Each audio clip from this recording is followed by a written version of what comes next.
Hey, what's up, everybody? BDO44 coming at you with another video. Alright, so I'm just going to talk more Lakers, man, because we really got embarrassed just now against the LA Clippers in a big, huge, massive basketball game that we knew that we were going to be a little tired for, but we had no idea we would be so ill prepared for.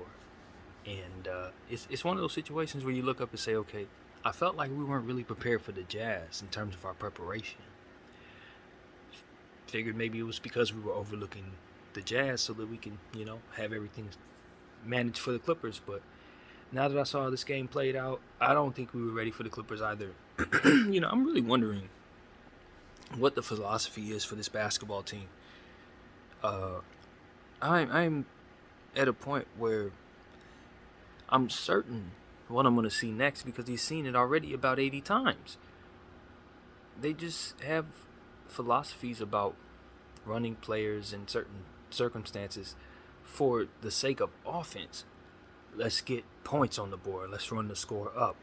And I just don't think it's a very good philosophy at all with the roster that we have. Why is it that we don't play to our strengths? To me, it seemed like the most common sense thing to do was to use Mo Bamba's length and Anthony Davis's together and try to get as much length out there on the floor as possible. Maybe having Rui Hachimura at the 3 and then possibly using, D'Angelo Russell and Austin Reeves. Maybe some variation of those type of players. Put Troy Brown in there some. Get Wenyen Gabriel in there as well. Vanderbilt, obviously. And just use that 8 or 9 man rotation to give yourself the best possible length and strengths on the floor. Defensive players that can kind of help deflect some of these offensive possessions that the Clippers have. Maybe get out to the 3-point arc and defend it a bit better. I mean, we were going completely offense and just living and dying with jump shots. And I'm like, this just does not give you the best opportunity to attack at all. And the strategy versus a team like the Clippers to think that you're going to outscore them when they play defense. And you're making it so easy for them to defend players that they can obviously outclass in the process. It just plays into their hands, just like I said, against the Memphis Grizzlies when we played against Ja, and the Dallas Mavericks when we played against, on Christmas Day, where we were setting up our offense to be like an obstacle course for their offensive players to score. This was a 3-point shooting derby for them. We allowed them to step right into 3-point shots repeatedly and hit them. And I'm just trying to I'm trying to figure out what's the overall Lakers strategy here. Like, what are we trying to do? Does that actually make sense to people? That's what I'm trying to figure out. It's like, am I looking at basketball all wrong with my mindset? Because there's nothing about what we did tonight that made any sense to me. And so I look at that and I just say, was that the desired result? Were we trying to lose this basketball game so that we could position ourselves away from possibly the Phoenix Suns? Or is that good strategy, considering that we're like a half game out of the play-in tournament and that's a 1-game situation? I just don't know what to think of this team. I've been saying this all year long, and I always come back around to stuff that just seems like it's being done on purpose. So I don't know, man. I really am. I'm coming to you guys today with the head scratcher, mentality as it pertains to not really knowing what my team is up to, not really knowing why they approach this game and yesterday's game, for that matter, this way. It's just a whole lot of stuff that didn't make any sense. the sporadic way that we rotated tonight, even though we had a full range of players to use. Just again, living and dying with certain decisions on the offensive end, as opposed to, giving yourself opportunities to match up. Why didn't we put Vanderbilt on players who were starting to cook at times when we know we have a designated defensive player? These things are just so stupid. Yeah, that's what it is, man. And so, as I come here trying to vent to you guys, I just can't tell you how frustrated I am as a fan to have watched this basketball game, knowing how much it meant. knowing all what was at risk when you consider the fact that we played Anthony Davis in the back-to-back when we really shouldn't have. And still just managed to not even halfway show up in the basketball game. You know, we can't be 1 foot in, 1 foot out, you guys. That's what it really comes down to. It seems like we're 1 foot in, 1 foot out as it pertains to competing. 1 foot in, 1 foot out as it pertains to Anthony Davis's health. And I don't know what people are expecting will happen. You have a game like tonight where you're down by 9 or 10 points in the fourth quarter with 1 minute to go, and you still got Anthony on the floor in the back-to-back. Darvin, he didn't need to be in the game at that moment, and if he would have, God forbid, gotten hurt in that moment, what then would have been the consequences or the fallout from that? I wonder. And why wouldn't you wonder that, Darvin? I mean, it's just stuff that just, you know, this is why, as a Laker fan, and maybe I have to, you know, consider the humble nature of my circumstance, because I do have championships. You know, there's a lot of fans who say you're a fan that doesn't understand the importance of just appreciating what you have, and I get that, and I listen to that, and maybe I got a long way to go as it pertains to fully understanding that. But I give you what I got, and what I'm telling you is ineptitude is hard to sit through for anyone, and I'm sitting through it. I'm sitting through ineptitude, and I am feeling for anybody who ever has as it pertains to a sports team. You know, I think about the Detroit Lions. I think about all these different teams that have gone and suffered through harsh times. And I just say, man, I'm getting a small sample size of just what bad decision-making looks like when your team behaves this way over time. We've been dealing with bad decision-making for about 12, 13 years, maybe a little longer than that. You know, just stuff that we just didn't think made a whole lot of sense. And as of late, it's gotten a lot worse. And, man, I'm just telling you, it's like I have a voice. I'm seeing these decisions being played out in real time, and I feel fortunate enough to be able to say something. You know what I mean? All the times I'm sure those fans back in the day from all these different teams, all the years where they didn't see things they like to see and wanted to be able to speak out. This is that. This is me speaking for all of them every time I turn on this camera. And so as I look at my team making decisions I don't like, whether I have any influence or not, I'm going to call it out as respectfully as my brain can create a way to do. And right now, I just do not think I saw a whole lot there was to respect tonight on that basketball floor. I like the fact that guys showed up. I like the fact that guys represented themselves respectfully. They didn't get in any fights or get in the stands and beat up nobody. You know what I mean? They didn't flop all over the floor. Or it wasn't, you know what I mean? Guys respected themselves. I'm not sitting up here to say they were bad sports or anything like that. But just as it pertains to this actual strategy on the court. And how the guys were just handling what it is they were doing. It just seems like it meant a lot more to me than it did to them. That's what it comes down to. I felt like I'm prepared from my end. And they ain't prepared from theirs. And that's just how I feel as a fan. And I think a lot of fans feel that way when they get hyped up, or they buy tickets, or they do whatever the case may be. Speak as I do, however we do. This is a big game. And our team did nothing, man. I'm looking around the Lakers sphere, the social media space. Before the game, there was a lot of Laker fans talking a lot of crap about the Clippers. We was going head up. And for me, I just looked at this and I said, they got us 10 times in a row. And we're coming off this game against Utah, and I don't feel too good about it. And that's why I didn't want to get into my whole Lakers better than the Clippers historical I hate them conversation. This just was not the day for it. It was too much on the line. You know, you need to be a bit more serious tonight. The team had played too poorly last night to even have that in your head. And I'm glad I didn't have it in my head, because this ain't Meredith. This ain't the time. This ain't the day you wave your 17 rings and point at the selfies and all. This ain't that day. This is the day you look in the mirror and you say, we are second. And our banners don't take away from that. And we got to be real enough of an organization to absorb that and do something about it. We are second in LA. It doesn't matter what you did yesterday. It matters what you're doing right now. And right now, you cowered and waved the white flag on the Clippers' home floor in the biggest game you ever played against them. And may have just propelled them into an opportunity that you should have been propelling yourself toward. And so that's what I think of the Lakers. I think that they are second, you know, and they played like it tonight. Guys look sad. That's the word that keeps coming back to me, sad. As if they couldn't help themselves or something. As if they needed help out there.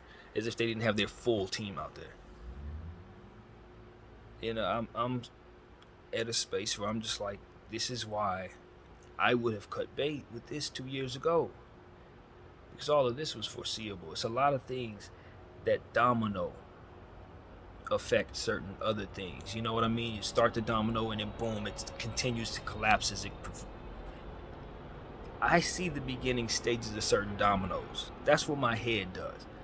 And when we did not fire Frank Vogel soon enough last year, it created a certain domino effect that allowed for what we're seeing right now.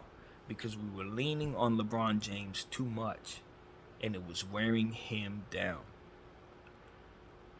And we were doing too many different things with the roster that diminished our value, which would make it so that we had the type of team that we had to start this season. These are things that you could have prevented by doing other things that started the domino effect.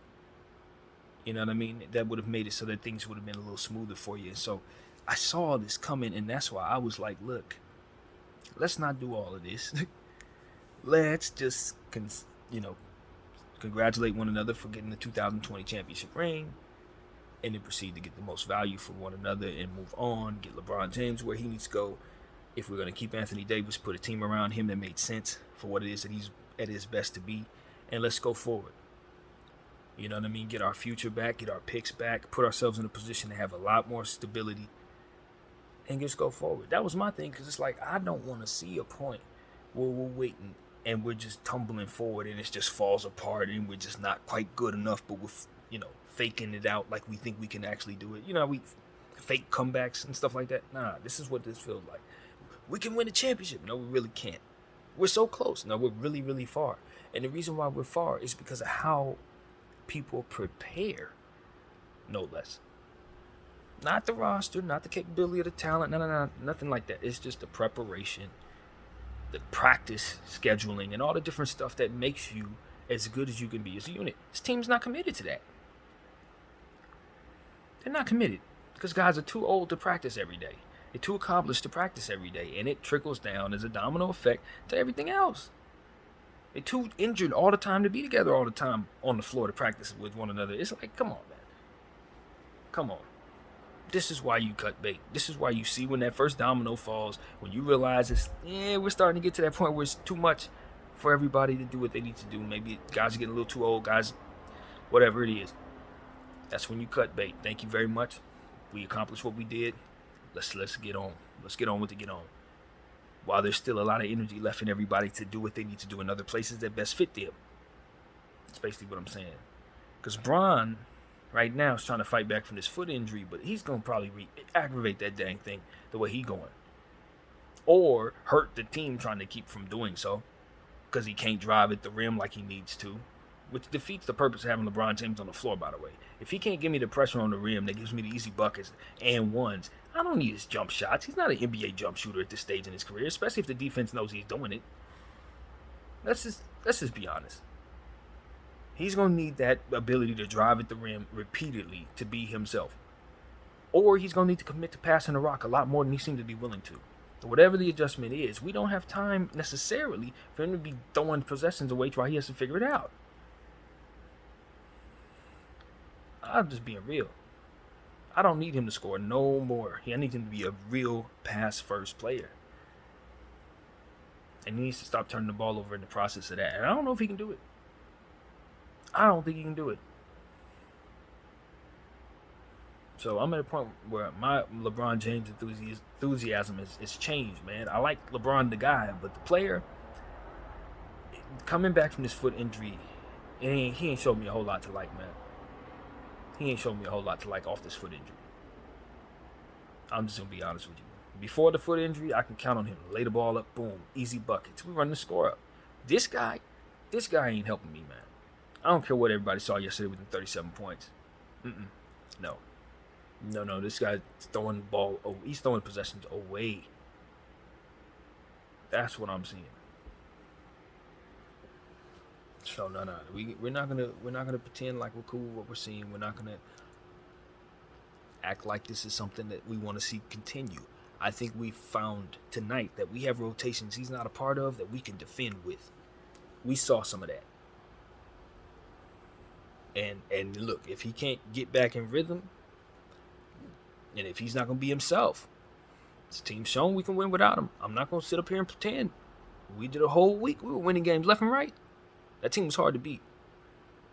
And even healthier now that now we have Bamba in place and D'Lo in place. We're even tougher than that. We do not need LeBron James. We may need him to win in the finals. But if he's like this, we need him not to play.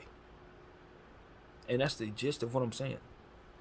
Facts over feelings. Because Lord knows nobody else loved this dude enough to say these words. Lord knows. If they're saying it they're saying it from a place of hate or some phoniness, some type of energy that's going to bring energy to exhaustion to themselves. I don't care about none of that. Or they saying it from a place of overlove because they've been souped up by Nike and all these different companies to make this man their god. I ain't from that either. I ain't none of that. I'm just a dude who's a Laker fan who wants to win. That's it. I don't care about any of that. That's why I address the team when I talk. I don't even address the fans, if you notice. I don't. I'm talking to the team.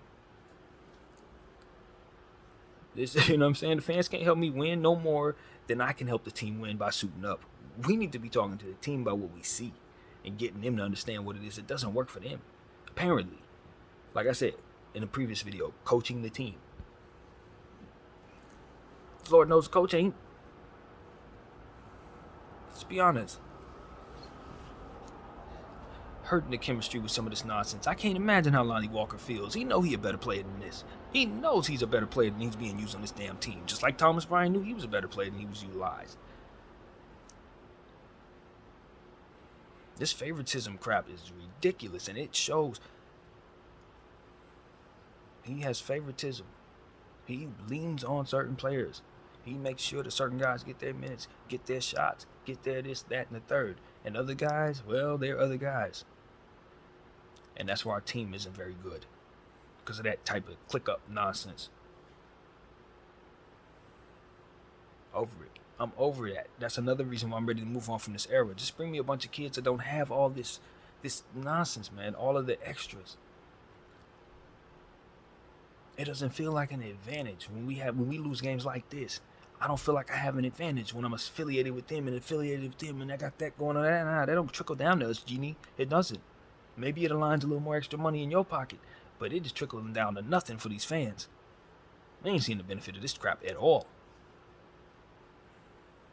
Losing the damn Clippers. Paul George ain't even on the floor.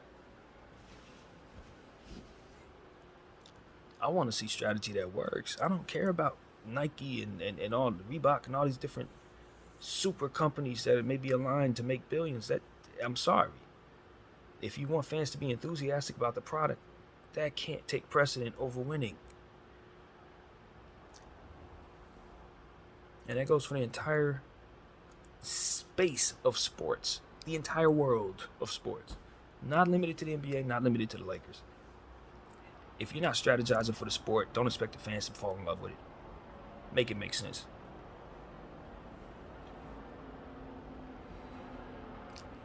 Sports betting. I don't know, man. Y'all embracing it heavy. It seems to be killing the sport to me. It seems to be watering down the sport. That's a domino effect that ends up making it so that other stuff gets prioritized other than strategy. This is what I've been trying to express for about a year now. It's like I can see that domino, even though most people don't articulate that they see it. I see it, and I'm telling you that I do. Nah, that tumbles forward to us seeing more bad basketball. And if everybody's cool with that, then be cool with that. But understand, it gets worse from here. Because people stop caring about things that matter. They start rigging stuff. They say, okay, let's just control it by way of the refs. Let's control it by way of the rules. It gives you a worse product, man. Let's not play this player because it trickles down a domino effect so that we can have this outcome. Because we want this outcome. Because we're betting. Like, nah, but that dude helps you win. Exactly. We don't want him on the floor. Play him. That is what this is, man. I know what I'm looking at. It bothers me. But it's the world we're in, man. So, as a sports fan, if it's causing me to lose, then I'm going to point it out. And that's exactly what it's doing. So, that's my opinion. I'm sticking to it. I'm hopeful that people will hear me and make changes, That's what it really comes down to. I think most of the athletes are tired of it as well. You can clearly look around the league and take the temperature. Guys are sick of what they're seeing. Guys are sick of how the game's officiated. Guys are sick of not knowing if their effort is going to result in actually getting the calls they deserve and things of that nature. I can't tell you how many times I saw our guys get hit and clobbered and not get the calls. Touch fouls being called on the other end. It's just obvious. But that wasn't why the Lakers lost, which is why I didn't put as much of an emphasis on it. Because it ain't. But it did contribute to why the games went the way it did. Not this one, all of them. Every game. So it just is what it is, man. We deal with the modern NBA. But, I'm not taking nothing away from the Clippers tonight. They certainly won the basketball game. They shot the ball entirely too well for the Lakers tonight to be leaving them open as much as they did. So I just assumed we wanted them to shoot. I assumed it was a night that we wanted the Clippers to have a high 3-point shooting percentage. And I'm sure someone made a lot of money off of that. Pretty certain a lot of people made a lot of money off that. Man. So, that is really what I have to say about that, man. I think I've vented myself out completely. I don't know what else to say about the basketball game itself other than I don't take back anything I said in the last video, man. Everything I said, I stand on. The team was soft. Guys who wore the uniform didn't necessarily deserve to wear it tonight. I thought the team was ill-prepared. And I thought it showed. And I thought they played completely into Kawhi Leonard and Russell Westbrook's hands and Ty Lue's hands. And those guys walked away feeling great. Ty Lue was the one guy that I think continues to deserve to beat the Lakers for how we handled his coaching situation. I mean, he continues to plummet us. Every coach we put in front of him, he demolishes. And that's essentially what we're seeing each and every time we go against this guy. I'm not even halfway confused by that. That's what this actually is. It's him out-strategizing us each and every time we see him. That's what it is. No matter who's on the floor, a lot of times Kawhi don't even be out there. Paul George ain't out there, don't matter. Who the roster is, it doesn't matter. Ty Lue always kills the Lakers. And that's what I'm starting to understand.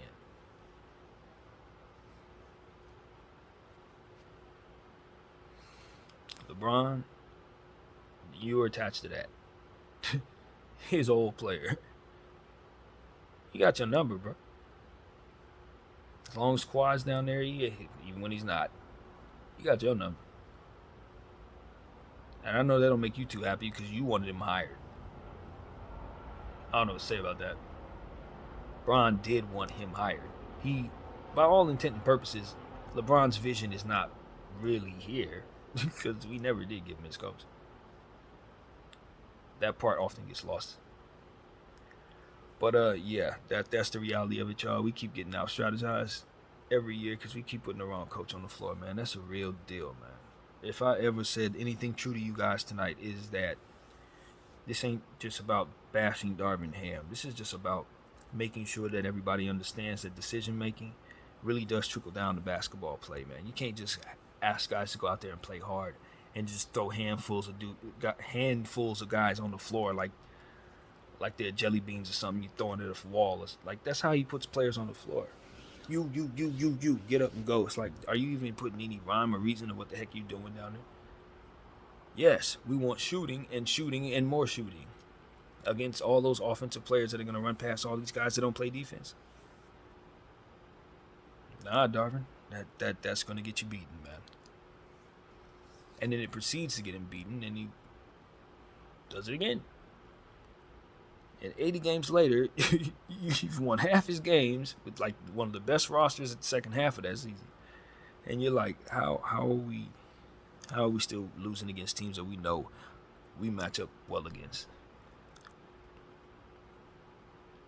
You know, as good a defense as the Clippers played on Anthony Davis tonight, crowding him out left and right, you would think we would have mimicked some of that on some of the players that they were throwing at us. Bones Highland, you would think we would crowd him out in the three-point line, make him put the ball on the floor. You know, Kawhi Leonard, you would think they'd put a wall around him, make him, have to do everything he has to do from the ground up. You would think we would put somebody, at least, that could body up Zubac. I mean, we left Wenyen Gabriel out there to just get destroyed. I mean, Zubac was just having his way, man. I'm just like, Norman Powell shooting shots left and right. And it gets to a point where it's like, we got a whole Vanderbilt right there. It's not gonna use him. You want to run plays for Vanderbilt though. You want to turn him into Chris Webber or something. You want him to be, I don't know, Sean Kemp or something. It's completely backwards. It's like, what's up with the basketball IQ? What's up with the basketball IQ? What's up with the IQ period? I mean, if you see something fail over and over again, it's like, come on now, like, let's stop it. After the 900th time, we see that shot not get to the rim. Maybe we should just stop shooting it. Maybe we should try something else. Not us. Run the same stuff. They run it. Continuity over anything and everything. And so that continuity, I mean, repetition is important. You got to keep doing things over and over again to master it. But if you're doing the wrong things over and over again, all you're going to do is master the art of doing things the wrong way. And that is what we're doing. We're running the same rotations. Well, not the same rotations, but the same concepts within those rotations, which has it so that we're doing things the wrong way, shooting the ball repeatedly with non-shooters, leaning on struggling players to shoot themselves out of the slump in order for us to get our offense. I mean, what kind of stupid crap? And the more I think about it, it's like, Lord have mercy, man. There's only one way to look at it. People want the desired result. That's all I can come up with. This is what they want. So, as a fan, I just have to sit here and either watch it or give up on it. And they hate you when you give up on it. They're like, oh, you're a fair weather fan. You're supposed to root for your team. It's like, yeah, when you don't know what's going on, when you just look at stuff and say, those are guys running around and the ball's going up and the score went in and we win, if that's where your mind's at and that's about as far as your basketball knowledge goes, then of course I need to be rooting on anything. Root it all on. Rah, rah, rah. But if you actually pay attention to stuff day in and day out and you know how things domino effect and you know that guys need to be prepared a certain way and have to do certain things and you pay attention to all of that, it's not that simple. It ain't even close to that simple. And you're going to have a much more realistic way of looking at it. And you're going to know when guys are doing things the right way and when guys are doing things the absolute wrong way and when you should root for that crap and when you should call on them to get the hell out of here. Trust me. The layers will open up your understanding. So that's where it is for me. Now I'm just about ready to say people need to get the hell about it. That's where I'm at. This is running its course. Guys are getting too old, man. Guys are a bit too fragile to be next to guys that are too old, man. And we got some youngsters that we need to put real players around, man. Because I look at Austin Reeves and say, yo, he needs some youngsters next to him now. We need to go get him some players. That dude should be playing with Wembanyama. That dude should be playing with Scoot Henderson. He should be playing, you know what I'm saying? Like, seriously. Let's just be honest. I want Austin Reeves on a team that fits his timeline. Forget all this nonsense. I want us to get some players that are going to go in the future with the next 7-8 years as him as their point guard with a bunch of super athletes around him that are super smart, can hit a lot of shots, block shots, all that. That's where my head is at. Enough of this. And I'm not saying Austin Reeves the number one player. No, he's like number 3, just like he is now. We just need a core of guys better than him that are young. You know what I'm saying? That's where my head is. I'm done with this.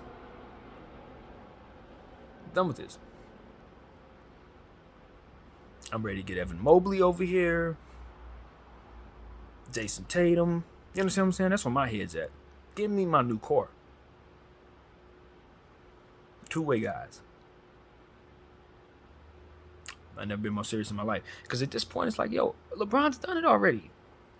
LeBron was doing this when I was 22 years old. You understand what I'm saying? I'm 38, man. He was doing this back then. That was when you need to be going, all right, let's get Bron in here now. I remember that time. At that time, it was like, all right, we need to get some old people. Who was old at the time? It was the Spurs? No, not quite. No, they were still rolling. Who was old? Michael and them. It's time for you to go, man. We calling the Hogs now. You sleeping on us now, Mike. It's time for you. That was what it was at that time. Everybody reaches that point. Now, we're there with Bron. I'm sorry. We're there. Tonight was the first night where I'm honestly there. I'm there, man. If he's going to have to be at $50 million a year, which he's due to, that's no longer for me. That's no longer for me, man. No. Not with all the negatives versus the positives at this point. Nope. Not for BDF 44. No. Now when I know you got John Moran over there, got Luka over there. Like I said, Wembanyama coming into the league. I'm watching, all them boys in Rockets land over there. Nah. See what's going on in OKC? Nah. Now give me pieces. Give me that. I want baby Magic Johnson over there. Give me Anthony Edwards. You feel me? I'm looking around. Stop this. We're going to put an end to this. Got De'Aaron Fox right there. It's too many. It's too many. We ain't doing this. So that's where my head is, ladies and gentlemen. That's exactly where my head is. I'm a Laker fan looking forward, man.